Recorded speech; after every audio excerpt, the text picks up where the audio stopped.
Tagar Institut, Jurnalisme dan Riset.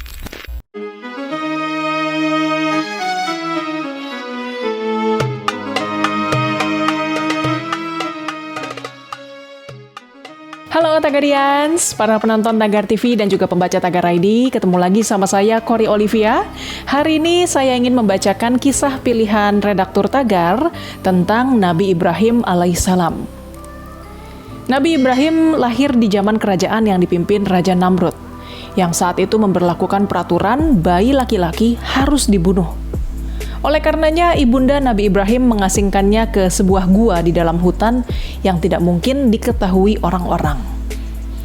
Tujuan dari peraturan itu karena Namrud tidak ingin ada yang mengalahkan dan menggantikannya dalam berkuasa. Kehidupan Nabi Ibrahim selalu mendapat perlindungan dari Allah hingga dirinya selalu selamat setiap menghadapi bahaya. Ketika Nabi Ibrahim telah kembali ke masyarakat, ia begitu bingung akan perilaku orang-orang yang menyembah patung berhala. Hampir di sepanjang perjalanan, berbagai rumah dan bangunan selalu ada patung berhala untuk disembah masyarakat. Bahkan ketika Ibrahim sampai di rumahnya, benda itu masih ditemukan. Dan ternyata ayahnya bekerja sebagai pembuat patung. Dari kondisi demikian, Nabi Ibrahim merasa bingung terhadap perilaku masyarakat yang menyembah berhala dan mulai bertanya-tanya kepada dirinya tentang Tuhan. Di manakah Tuhan itu? Manakah yang dinamakan Tuhan? Nabi Ibrahim dianugerahi Allah berupa mukjizat, sebuah pemikiran yang cerdas dan kritis. Pemikiran Nabi Ibrahim tentang pertanyaan Tuhan selalu berkecamuk. Dalam hatinya bertanya-tanya, siapa sebenarnya Tuhan? Benarkah berhala itu adalah Tuhan? Atau justru Raja Namrud yang berkuasa itu adalah Tuhan? Ketika ia melihat bulan, bintang, dan matahari, mengira bahwa itu Tuhan. Tapi ternyata benda tersebut menghilang. Akhirnya ia berkesimpulan bahwa itu bukan Tuhan. Proses Nabi Ibrahim dalam mencari Tuhan terdapat dalam ayat suci Al-Quran. Dalam surat Al-An'am, Allah berfirman, "Ketika malam telah gelap, dia melihat sebuah bintang. Lalu dia berkata, 'Inilah Tuhanku.' Tetapi tatkala bintang itu tenggelam, dia berkata, 'Saya tidak suka kepada yang tenggelam.' Kemudian tatkala dia melihat bulan terbit, dia berkata, 'Inilah Tuhanku.'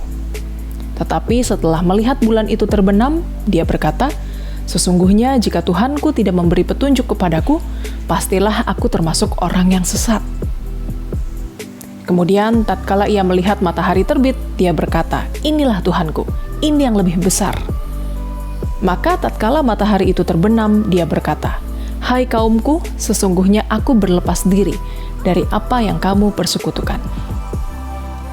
Setelah itu Nabi Ibrahim tersadar benda-benda berhala bukan Tuhannya sama sekali. Kemudian Allah membisikkan sebuah perintah kepada Nabi Ibrahim untuk mengajak kaumnya untuk menyembah Allah. Seluruh isi jagat raya serta hukum yang berlaku di dalamnya merupakan bukti keesaan Allah.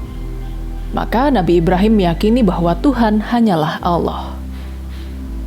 Pada suatu hari, Nabi Ibrahim mencoba menunjukkan di muka umum bahwa berhala bukanlah Tuhan yang sesungguhnya, untuk menyadarkan Raja Namrud dan pengikutnya.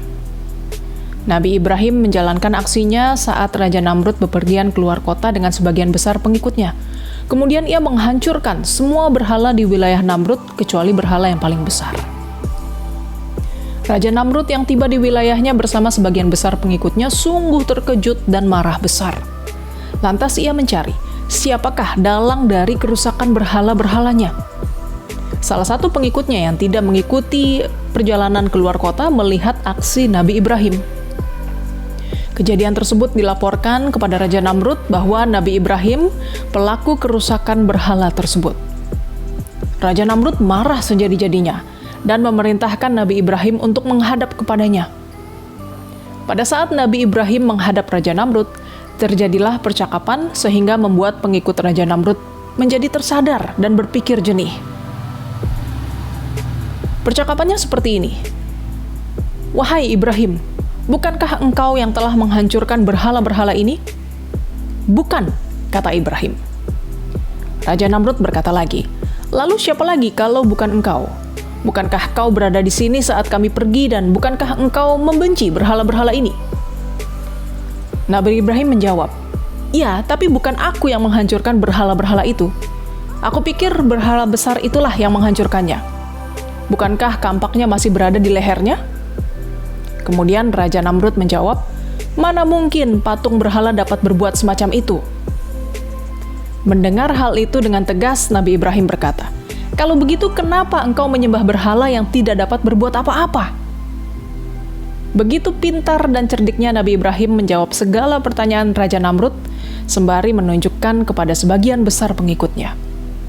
Mereka akhirnya tersadar bahwa Tuhan yang selama ini mereka sembah tidak dapat bergerak, melihat, hanya diam semata. Raja Namrud semakin murka dan tidak terima atas kejadian tersebut. Raja Namrud memerintahkan tentaranya untuk menghukum mati Nabi Ibrahim dengan dibakar menggunakan kayu sebagai bahan bakarnya.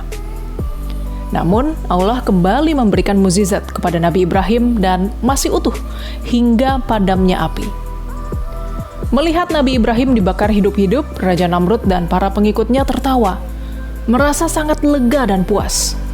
Namun, begitu terkejutnya mereka, seketika kobaran api yang besar itu padam. Seketika Nabi Ibrahim keluar dari puing-puing pembakaran dan selamat tanpa ada luka sedikit pun. Sejak itu, pengikut Raja Namrud berbondong-bondong menjadi umat Nabi Ibrahim untuk mentaati dan semangat berjalan lurus kepada Allah. Kemudian Nabi Ibrahim dikaruniai anak-anak yang sangat soleh dan diutus oleh Allah untuk menjadi nabi. Suatu ketika Nabi Ibrahim mendapatkan mimpi, dan ia berkata kepada putranya yaitu Ismail, "Hai anakku, sesungguhnya aku melihat dalam mimpi bahwa aku menyembelihmu." Perlu dipahami bahwa mimpi para nabi itu adalah wahyu yang harus dipenuhi. Nabi Ismail pun bersabar dan mengharapkan ridho, pahala dengan menjalankan perintah Allah sebagai wujud berbakti kepada kedua orang tuanya. Kesabaran itu dikaitkan dengan kehendak Allah, karena memang tanpa kehendak Allah, kesabaran tersebut tidak akan tercapai. Nabi Ibrahim meyakini bahwa hal tersebut merupakan ujian dari Allah dan wujud cintanya kepadanya. Allah menguji Nabi Ibrahim lewat anak yang benar-benar ia cintai, diperintahkan untuk disembelih. Ketika Nabi Ibrahim akan menyembelih putranya, sambil memandang wajah Ismail, Allah menunjukkan kembali kuasanya. Seketika Allah menggantikan putranya dengan domba besar sebagai tebusan. Maka Nabi Ibrahim tidak jadi menyembelih putranya, melainkan menyembelih seekor domba. Tagarians, demikian kisah pilihan redaktur Tagar hari ini tentang Nabi Ibrahim alaihissalam. Subscribe YouTube channel Tagar TV dan klik loncengnya juga untuk mengikuti video menarik membahas topik terhangat hanya untuk Anda. Saya Kori Olivia, Tagar TV.